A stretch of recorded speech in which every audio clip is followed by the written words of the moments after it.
Una vez que hemos visto ya toda la parte de los límites, vamos a continuar con la cuestión del análisis y vamos a ver en este vídeo en particular todo lo referente a continuidad de una función. Como siempre, vamos a compartir pantalla. Aquí tienes a la izquierda el índice más o menos que vamos a seguir.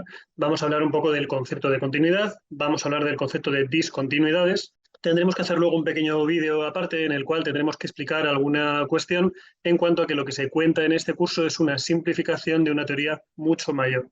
Pero esto ya vendrá un poco más adelante. Y una vez visto un poco toda la cuestión de las discontinuidades, pasaremos a los tres teoremas importantes que son teorema de Bolzano, teorema de Darboux y teorema de Weierstrass. Empezamos con el concepto de lo que es la discontinuidad. Si recuerdas algunos cursos más antiguos, te habrían dicho pues, que las funciones de forma general, como por ejemplo puede ser esta de aquí, son continuas si una hormiguita, no sé por qué siempre se pone el ejemplo de la hormiguita, es capaz de pasear por la función sin caerse por ella. De esta forma, pues por ejemplo, una función discontinua sería una función que hiciese algo así, de repente se parase aquí y volviese a aparecer por aquí abajo e hiciese algo como esto. Esto es una función que no es continua en este punto que tenemos aquí. Como idea general está bien, para empezar está relativamente bien, pero por supuesto aquí vamos a ir un paso más arriba siempre y una vez que tengas clara esta idea, vamos a intentar explicar bien a qué hace referencia esta cuestión de la continuidad. Y la definición apropiada, ahora que sabemos ya todo el tema de los límites, es que una función es continua en un cierto punto A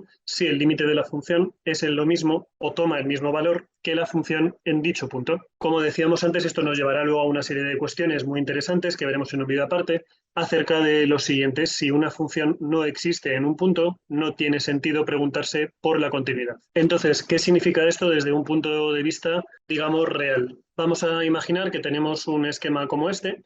Aquí lo que tienes son tres bloques, por decirlo así, que representan dentro de tu habitación la puerta de tu habitación y el exterior de tu habitación. Ponte que sea el pasillo, por poner un ejemplo. Una función continua es aquella que el límite por la izquierda, el límite por la derecha y la función en el punto, los tres son iguales. Si tú quieres pasear por tu casa y quieres pasar de la habitación al pasillo, querrás que la altura a la que esté la habitación, la altura a la que esté el pasillo y la altura a la que esté la puerta sean iguales. Si no ocurre eso, imagínate que el pasillo de repente estuviese aquí abajo. Es verdad que seguramente serías capaz de saltar, pero no sería lo más apropiado que tengas que pegar un salto desde tu habitación hasta el pasillo. Ahora, también podría ocurrir, por ejemplo, que a lo mejor esta puerta no existiese, entonces no tienes puerta, es verdad que los dos límites coinciden, el pasillo y tu habitación están a la misma altura, y aquí, claro, solo te falta un punto, y es verdad que matemáticamente un punto no es algo relevante, en cuanto que un punto mide cero. A nivel, digamos, platónico, un punto mide cero, no tiene dimensión, pero eso no quita para que a nivel filosófico te has quedado sin ese punto, con lo cual hay un hueco por el que no podrías pasar. Es verdad que no te darías ni cuenta siquiera cuando vayas andando por esa habitación, pasarías al pasillo sin ningún problema,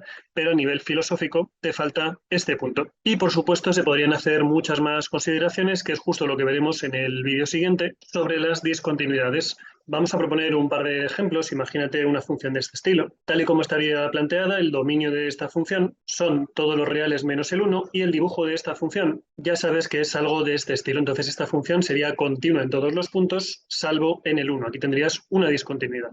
Este justo es el caso que vamos a ver luego en un vídeo especial, porque al igual que te hemos mentido, entre comillas, con muchas cosas, sí es verdad que esta función a nivel teórico, a nivel más básico, sí que es continua en todos sus puntos, luego ya comentaremos por qué, pero en primera aproximación, pues igual que decíamos que A entre A es igual a 1 en cursos más bajos, y ahora ya has visto que esto no siempre es verdad, vamos a decir en primera aproximación que esta función es discontinua en el 1. Otro ejemplo muy típico de funciones discontinuas son las funciones a trozos. Entonces, fíjate aquí que esta función es continua, la función x es continua, es una recta, no tiene ningún problema.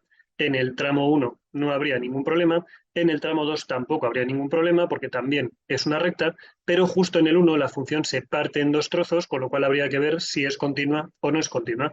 ¿Cómo se ve esto? Pues no habría más que calcular los tres apartados anteriores, el límite como tal, que sería el límite por un lado y el límite por el otro, y cuánto vale la función en el punto. Seguramente este sea el más sencillo porque justo en el 1 habría que mirar en el tramo 2, colócalo por aquí por algún sitio, e incluso para que te quede mejor, podrías poner algo así. 2 por 1 es 2, menos 1 es 1, y por supuesto esto coincide con el límite por la izquierda, en cuanto a que si estamos en el 1 por la izquierda, un poquito más abajo del 1, x sería menor que 1 y nos fijaríamos en el tramo número 2, con lo cual tendríamos que calcular 2 por 1 menos 1 y para 1 por la derecha es un poquito mayor que 1, nos fijaríamos en el tramo número 1 y simplemente tendríamos que x vale 1. Entonces, como los tres límites coinciden, esta función es continua en x igual a 1. Fíjate que en este caso sí que es continua a todos los efectos en x igual a 1 porque sí que existe la función.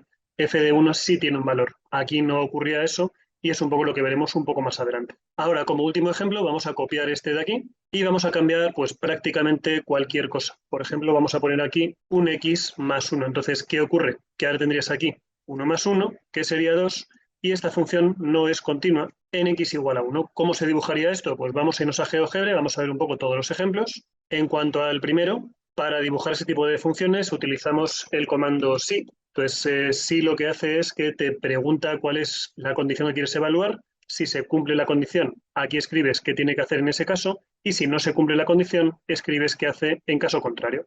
Entonces, si x es mayor que 1, esta es mi condición, vas a dibujar la función x, y en caso contrario vas a dibujar 2x menos 1. Ya nos ha pintado la función en azul y fíjate pues que al final lo que tenemos aquí es una función que aunque hace algo raro, hace como una especie de pico por allí, pero es perfectamente continua con la definición esta un poco mala que teníamos de la hormiga que va paseando por la función, pues la hormiga puede pasear sin ningún problema y seguiría avanzando, aunque es verdad que ahí habría un pico extraño, pero por lo demás no habría mayor problema. ¿Qué ocurre aquí? Pues que es la misma función, simplemente en vez de una x es un x más 1. Entonces, en este caso, la función se ha partido en dos y ahí tendrías que la función no es continua en el punto x igual a 1. Con esto tenemos un poco los primeros ejemplos, ya veremos un poco más adelante un ejemplo más completo. De hecho, este tipo de ejercicios son los más habituales en los exámenes. Y como siempre, espero que te haya servido este vídeo y nos vemos ya en el siguiente.